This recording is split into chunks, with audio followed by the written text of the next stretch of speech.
Right now, there are about half a dozen containers basically filled with tens of thousands of pieces of women's clothing stuck at this one port. What we're seeing in this video is the boss of a Chinese women's wear factory is trying to sell the clothes to domestic consumers in China rather than exporting them to the US. 贸易问题啊，把我们这些直接厂家呀，这些产品做出来了，现在也印不出去哈。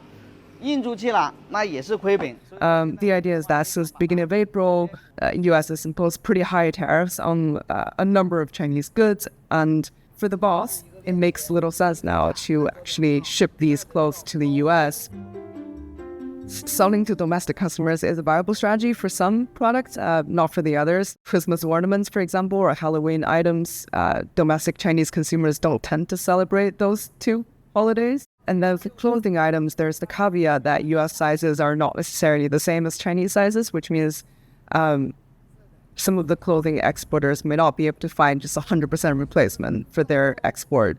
We are seeing Chinese factories trying to get new markets in Southeast Asia. We do have reporting on how the factories are now going to Vietnam and going to other countries in Indonesia to participate in trade shows, basically trying to open up new markets to replace the loss of US customers. The general idea is that they're right now waiting and seeing. They had, in the past month or so, they had a lot of orders from US customers being canceled. And then some of them are laying off factory workers and basically halting production. Factory owners don't want to lay off workers because the idea is that once you lay off workers, a lot of these workers are temporary workers, they may not come back.